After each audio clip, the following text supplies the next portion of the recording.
Public Affairs programming on WQPT is brought to you by the Singh Group at Merrill Lynch, serving the wealth management needs of clients in the region for over 25 years. Our biggest industry under attack by Mother Nature and a possible trade dispute. Plus running and running and running. Who plans to lace up their shoes for 24 hours straight of circling a track in the cities?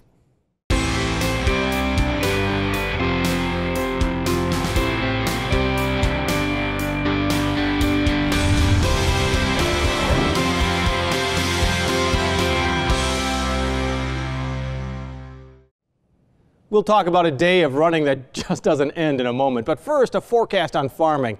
We've seen a long, hard winter and virtually no spring planting season, but that's certainly changing this week as farmers are making up for lost time. It is coming as farmers also face international pressures, falling prices at home, and a farm bill that could rewrite the way American agriculture is treated. And joining us is a member of the Rock Island County Farm Bureau Federation, Rock Island County farmer Tom Mueller, and Illinois Farm Bureau District Director Jeff Kerwin, a Mercer County farmer. You guys should be out in the field, but you're here with me, and I really do appreciate that. What a nice thing that you're doing. Let's start with the weather. You guys are out right now. I mean, I was noticing that the latest USDA report was saying about 4% of Illinois corn was planted when it's usually about 30 to 40% right now. How damaging is that for farmers? Well, it's still early enough yet. I think it's not going to have a real impact, especially now that we're getting a break in the weather. And I think you'll see that percentage jump rather drastically. That number will jump up. It's going to be huge because, I mean, night and day you're going to be planting right now, especially when you have a stretch of dry weather, which is just as critically important as the warm weather. Right. Yesterday I drove to Galesburg from my house, and I saw a planter in almost every field. So I think we're going to go from a 4% planted up to 60–70% planted. Yeah, and they weren't even recording it yet in Iowa because, I mean, the weather has been just that much worse. I heard just this morning there's people planting in southwest Iowa and people planting in northwest Iowa. You know, so this there's no transition there. It's everybody. Commented, he says, wow, usually when I talk to this one guy down south, why he's about done when I start. Well, everybody's planting at the same time now. Yeah. And from this point on, I mean, the key is not to get a whole lot of moisture right now because you don't want the seeds washing, right? Right. You need a little moisture, but there's adequate moisture in the ground in most places to germinate things. The soil is still pretty cold. That's what I was saying, because you have to have an average of 50 degrees or warmer for a period of time. For the seed to germinate. Banking on the forecast that the warmer weather is to come, and that'll warm up the soil and get the seed to grow. Because I saw that last week, once again, the USDA saying that the soil temperature was like 46.8 degrees, and so it's like almost there. Right. You serve a number of different counties. I mean, what seems to be the trend right now? I mean, is everyone going all corn? Is everyone going all soybeans? Or is it still that usual split? I think most people are sticking with their traditional rotations. I mean, the economics are such that, a corn-soybean split is pretty, we're not predominantly high-priced corn, so we have more corn on corn acres. I think as a whole, everybody's sticking to a corn-soybean rotation. So, I mean, you've been watching the news, you've been reading the headlines, Jeff. Let's talk about what's going on internationally. I mean, does that make a huge difference in what you plant, is whether or not, okay, am I going to get my soybeans to China? Maybe I should plant more corn. Oh my gosh, there's real changes in what's going on in ethanol. Maybe I should plant more soybeans. I mean, there's so many different factors when it comes to the growing season. What about the planting season? Yeah, ultimately, all those are decisions that we make. Actually, it keeps all the market advisors going because, I mean, everybody has an opinion about what we think and what opportunities are. So, but obviously, trade is very important. I mean, we need 25% of the hogs go to China. A lot of our soybean production, that extra goes to China. So when we start to disrupt that market, ultimately they're going to go somewhere. The world demand for soybeans is huge, and that's why we see strength and a decent price on soybeans. But it's a lot of decisions for farmers to make today. The economics of each product, the cost of inputs to put that crop in. We look at all of those different things when we make that decision on what we're going to plant.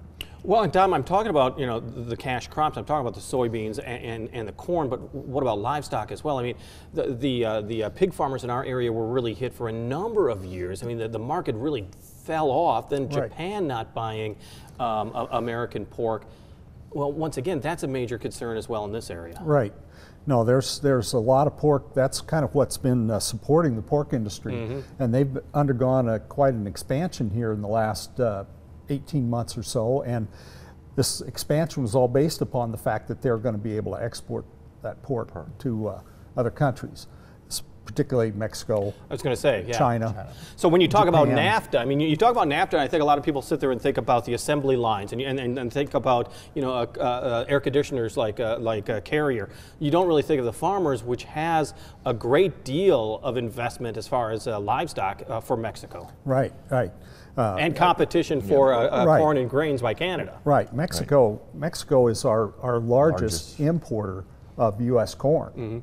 And also, they, like you say, they take a lot of pork and also now more beef too. Well, Jeff, I mean, is there a trade pact that the Farm Bureau doesn't like? I mean, I've always heard that as far as farmers are concerned, if you just open up the markets, we wouldn't need the subsidies, we wouldn't need these other things. Open up the markets, let us be the business people that we know we are. But with there's so many trade exemptions and policies and changes, in some ways the American farmer's hands are tied. Right. I mean, that you covered that well in the fact that I've heard it before. Yeah, exactly. We rely heavily on trade. And so anything that disrupts that causes, pricing, stress on us a little bit. So, we'd much rather get our fund ourselves and provide the income from our farming operations and just free trade. 31% of the cash that farmers get comes from exports. Yeah, that's not insignificant. No, almost a third of our income comes from exports. And with all the uncertainty that we have right now with the export markets, why that really causes a lot of uncertainty out on the farm. Well, and when you add to the uncertainty also is that coming up in September, the Farm Bill expires. This is a Farm Bill that didn't get started in the 5-year Farm Bill until about a year and a half into when it was supposed to. Talk about uncertainty. There's a good chance that there won't be an agreement and there could be an extension of this current Farm Bill come September. Is that the way the Farm Bureau looks at it right now, or do you think there's going to be a deal made? We're not ready to make that determination yet. I think there's still a lot of support. Obviously, they've ran into a few roadblocks in the initial readings of the Farm Bill, but I think there's still a high hope that we can come together with something yet this year. Are there real concerns as far as the Farm Bill is concerned as far as subsidies and, well, let's start with subsidies. I mean, you've got so many different constituencies, whether it's the sugar industry or dairy or all these. I mean, there's a lot of partners that have to be satisfied. Right, and ultimately for us, I think Tom and I both, crop insurance is our number one need in the Farm Bill and supporting what we do, all the risks that we take on and the amount of exposure that we have year over year with the weather and that we can't control. So I mean, ultimately the way, our Farm Bill can cover us with crop insurance is our number one priority. The other area of the Farm Bill that's getting more scrutiny right now has to do with conservation efforts that are allowed in the current Farm Bill, and that's somewhat under attack. I mean, we've always heard that farmers are good stewards of the land, and some of these incentives to be better stewards of the land, you would say, are needed. Right, and they've tried to combine a couple of the big programs, the EQIP program and another one that they've joined together in a way to kind of consolidate them to, I think, so that they don't have to fund them all to quite the extent that they were before. Too much duplication, you're saying, perhaps? Well, I don't know whether it was duplication, but it was, EQIP was mostly aimed towards the livestock producers and whatever, and the other conservation part of it was more towards crop and land conservation. Which makes sense, two very different types of farming. What about the part of the Farm Bill that seems to always be the middle of the fight, and that has to do with nothing having to do with farming? It has to do with food nutrition, the SNAP program, which I thought was interesting is that, and I didn't realize this, is that the Farm Bill, the first Farm Bill was like in 1936 or something like that, and SNAP came around in 1939. So they've been hand in hand almost since the very beginning. Republicans would like to see that separated. Democrats not so much on that because it's easier to pass if it's a combination. Yeah. Is that something? Would you like to see it separated? No, absolutely not. No. And just because of the total funding that's allocated to the Farm Bill, 20% of it goes to the ag, production ag, like farmers like Tom and I. The other 80% is the SNAP, food and nutrition, all those titles. It is a vast majority. There's a vast majority. So in the reality of it, I'd almost say we'd become insignificant if we tried to decouple ourselves from the Interesting Farm point. Bill. Interesting point. And does it bother you too? Is that it used to be when it comes to the Farm Bill, it was more of a regional vote when it comes to Congress, and not so much a partisan vote, and that's somewhat changing. Yeah, it's a little disheartening that the House Ag Committee was always a very nonpartisan vote on the Farm Bill, and it was very bullish towards farming. Now this year we're seeing it very partisan right down party lines, and hopefully once the Senate picks this up now this week, why it will be not as partisan, and they can work together more. And well, I'm anxious to see what the Senate comes up with. But let's be honest, this is almost a repeat of 4 years. Well, 5 years, supposed to be 5 years. 4 years ago, is that the Senate was so close to an agreement time and time again, and it was the House where there were so many problems and the stumbling of the bill. So is that what you're predicting this year? I mean, you seem to be more optimistic. Did we learn any lessons? Yeah, I guess that's what I'm getting at, assuming that we didn't. We thought we did, but we went right into it and started the same, I don't want to say same challenges that we had 4 or 5 years ago. So, we're hopeful. There were a few good things that stayed in the House version of the Farm Bill.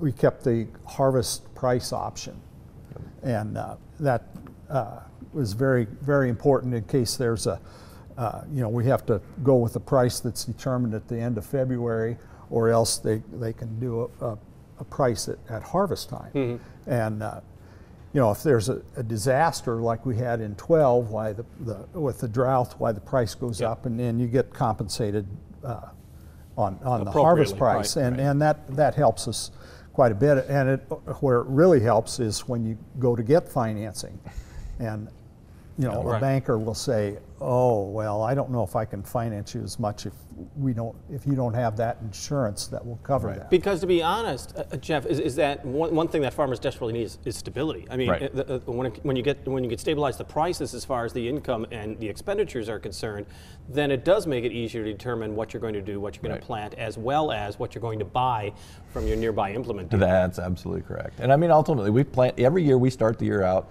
with a great deal of optimism. We try and do things, everything we want it to do it right. And Mother Nature is ultimately the dictator of what we will receive and how the year will go. So like I said, we go out with all the greatest intentions of the world. In a year like 2012, where it was a catastrophic drought and that, those kind of economic instabilities would ruin it would ruin me as a producer if I didn't have crop insurance, if I didn't have some of that stability. So that's why it's important that we maintain that. Well, Tom, let's take a look real quickly at the big picture right now, because for Rock Island County farmers, is there more optimism right now? Because we're seeing such tough pressures on local economies. We're seeing these small farm communities that are really taking it on the chin. I mean, and we're also seeing an aging farming population as far as farm operators are concerned. Right. I would say that people in agriculture right now are not optimistic. I mean, there's just too much uncertainty out there with trade issues and the weather and everything, that for right now, we're just you always, when you start out this time of year and you plant a crop, it's going to be the best crop I ever raised. But as you get a little long in the tooth, you realize that may not always happen. And the reality starts kicking in. And Jeff, you serve a number of different counties as far as the Farm Bureau District Director is concerned. I mean, is that the way you see it as well, as far as the people that you serve? Yeah, I agree. So, is there still a huge concern as far as the aging population of the farm operators? I mean, we see younger people that get into agriculture-related industries. Right. It's such a capital-intensive occupation that it's hard. I think the generational farms, the ones where you've got fathers and sons and grandfathers involved, are the ones that'll, they're trending to be larger farms, and you're highly skilled. Everybody brings a different aspect to to the farming community or their farm themselves. But I think that's ultimately the building blocks for the future. And Deanne Bloomberg would be mad if I didn't say, and also the daughters and the wives. Let's be honest. It has become a family affair. That's There's no doubt about it. Well, and it used to be. It was very interesting that once you got out of the terrible 1980s, you really did find that more of the farm families, that the farmer was the man was out working in the fields, and the woman was actually running the operations as far as the bookkeeping and all that. I mean, like you said, it is a huge team, and it is a business. It is. I can see. I think of a number of farms and constituents that I represent that have. It's a family affair. Both fathers, sons, daughters, and wives that make it go. We've also seen an expansion in the livestock industry here in the state of Illinois, as a way to provide more income than just corn and soybean farming to the next generation coming back home to farm. Oh, well, I'll take care of a hog building and supplement my income that way, rather than just depend on the tight margins that they're finding in corn and soybeans right now. All right, Tom Mueller, Jeff Kerwin, stop talking to me. Get out of here. Get back into the field as quick as possible. Will do. That's what I kind of figured. Thank you so much for joining us from the Farm Bureau, both of them. Running hour after hour, we'll talk about a marathon on the track just ahead. But first, now that we're finally seeing a change in the seasons, Laura Adams is more than ready to go out and about. This is Out and About for April 23rd through 29th. Hi, I'm Laura Adams. Wander through Schuetzen Park for Mayfest, a centuries-old event that signals the coming of spring. Enjoy music and a maypole dance on the 28th, while the 23rd annual Bishop Hill Swedish Stomp and Scamperoo is scheduled for the 28th. This 5K run walk is geared toward the entire family. Jumer's 10th annual Bridal Emporium is happening the 28th, or join Gilda's Run for Laughs in the District of Rock Island on the 28th. Shop for toys, trinkets, furniture, home decor, and more at Longview Park at the Spring Community Garage Sale on the 28th. While the Illinois Small Business Development Center at WIU-QC hosts a Lenders Forum. It'll be held at Western on the Quad City campus April 25th. Take a journey out of the zoo and onto the stage with your favorite Crack-a-Lack Friends in Madagascar, a musical adventure at Circa 21. Music at Butterworth present the Acropolis Reed Quintet on April 27th at the Butterworth Center in Moline. While Crowns, a jubilant musical fusing gospel music and rich storytelling with abundant attitude, comes to the Black Box Theater opening April 26th. The Drowsy Chaperone is on stage at the Bruner Theater Center at Augustana, and the Prenzie Players present William Shakespeare's King John, the story of England's maniacal monarch and his violent pursuit of power by whatever means necessary. For more information, visit wqpt.org. Thank you, Laura. Kevin Presbury says his greatest musical influences are Bob Dylan, Ryan Adams, and Jim Croce. He's a singer, songwriter from Aurora, whose music style is called ukulele-infused folk and rock. That's an original, and we caught up with him on the Black Box Theater stage in Moline. Here's Kevin Presbury with Something in the Water.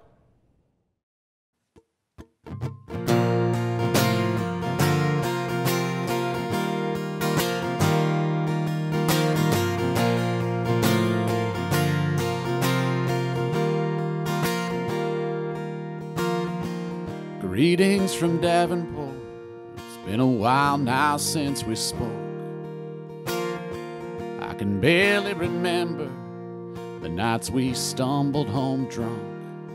The girls look so pretty, you can't help but fall in love. Well, there must be something in the water here we ain't got where I come from. Well, downstream in old St. Louis, they really make you feel at home.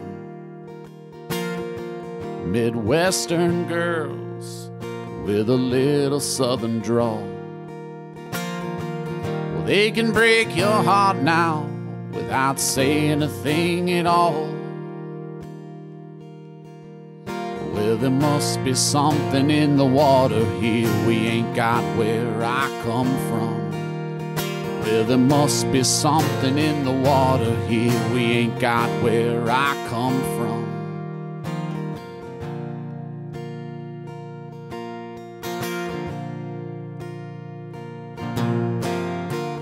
Twin City princess, she was sweeter than could be.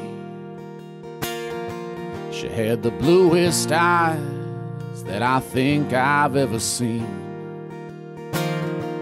should keep you warm now on the coldest winter night. Well, there must be something in the water here we ain't got where I come from. Well, there must be something in the water here we ain't got where I come from.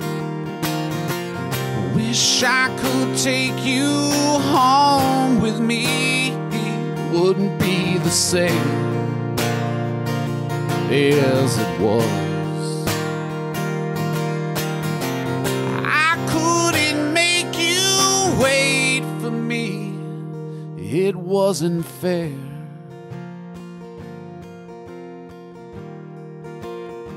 To either one of us.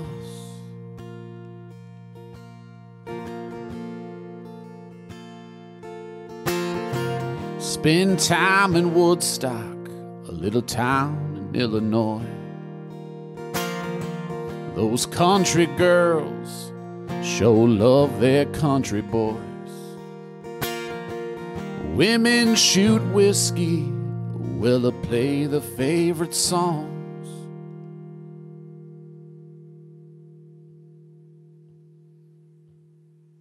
Well, there must be something in the water here we ain't got where I come from. Well, there must be something in the water here we ain't got where I come from.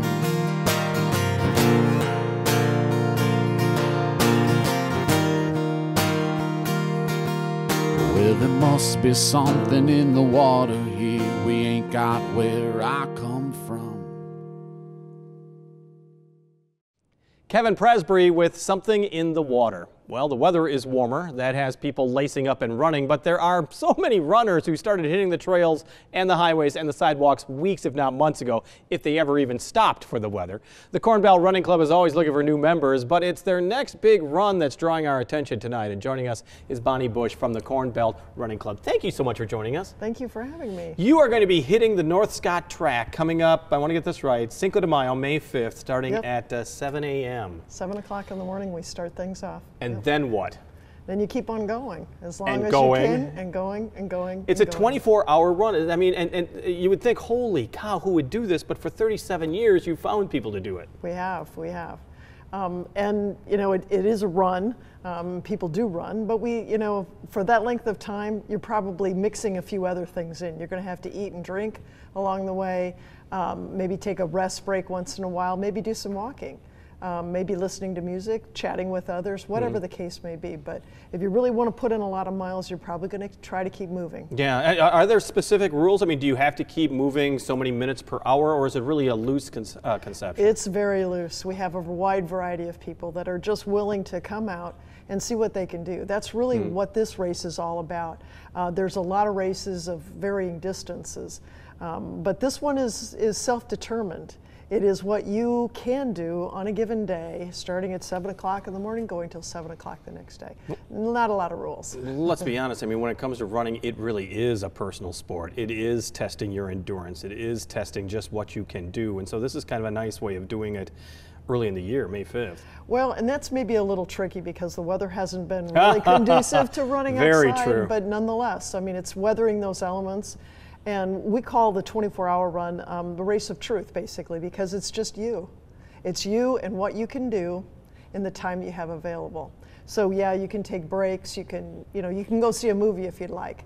But if any time off the track doesn't count, obviously, the clock doesn't stop. So it's that 24 hours. It's what you personally can do in that length of time. Now you have at least 30 runners that are going to be taking part this year. You're always looking for more. It's very easy to register just going to Corn Belt Running Club's website. But among them is a 78-year-old runner? We do. We have a friend that has joined us many times. He's out of Minneapolis area, so it's not too far of a drive for him to come down here. Oftentimes he's looking for age group records. So Fast Eddie, Ed Rousseau is his name. A tall, slender man that we met many, many years ago, and is continued to run. Like, he will tell me that running, that motion is lotion. He says as you get older, you're going to find that things get a little creakier, but what he has found, for him anyway, is that continuing to run has been helpful to his health, his general well-being. So yeah, it'll come out and hopefully do some nice running for us. Well, as you said, he's from Minnesota, and that's not unusual because you have about 9 different states that are represented. We do. We're not sure why that is, but a lot of these people are repeats. They've been here before. Maybe they came with somebody else. They like the atmosphere that we can provide. They're not overwhelmed. It's not a huge crowd of people, obviously, that we put on the track. It's a very family kind of orientation to, some of these people are new to running, so it's all kind of a surprise, and they're trying to discover what works, what doesn't work. And so they like the atmosphere. It is very friendly. I mean, you can put your headphones on and not talk to anybody all day, or instead you could really have a nice conversation with some people and really get to know people and figure out what works for them and try to determine if that's what works for you or not. Well, and not only is it the races and the runs, it's also you've got training that's going on throughout. So I mean, you can have fellowship with people like other women or people who are a little older, or maybe men's teams. I mean, you've got it so that you create these fellowships. Well, and that's what we find with running in general. We don't find, many of us are not track stars, maybe we weren't very athletic in school, but we find ourselves as we've aged, or we want to get out in the community, we want to get some fresh air, that we find running is a great alternative. And it's not always running, it could be walking as well. That can be very competitive if you wanted it to be. But running is a cheap sport, let's be honest. A pair of shoes is about all you really need. Right. And the hardest part is probably getting out the front door. As it is so often, and it's your community, it's your neighborhood that maybe you're starting. And plus, we've got some great places to run around the Quad Cities here. We've got bike paths that are readily available, a lot of parks if you prefer to run on grass. There's some nature trails that are, not that far away.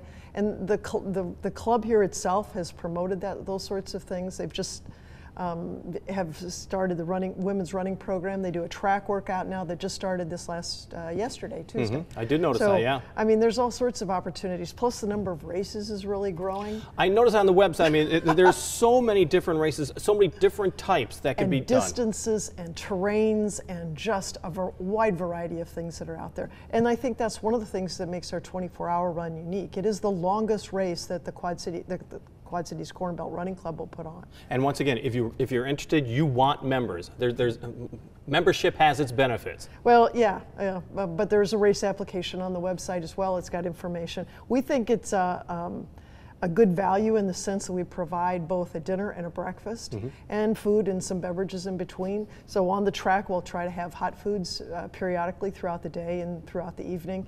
But we'll also have ice if that's what the weather demands.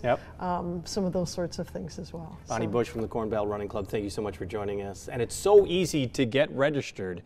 So think about it. Just check out the website at your soonest possible convenience. If you are a college student or if you know one who loves television, make sure they contact us very soon. We're taking applications for our summer-long WQPT Volunteer Ambassadors program. Since 2004, the program has provided students with hands-on television experience in event planning, education, marketing, public affairs, a whole lot more. To apply, just go to our website, WQPT.org, and complete the application. The deadline is coming up, though, Friday, May 18th, so check out the details right now at WQPT.org. On the air, on the radio, on the web, and on your mobile device. Thanks for taking some time to join us as we talk about the issues on the cities.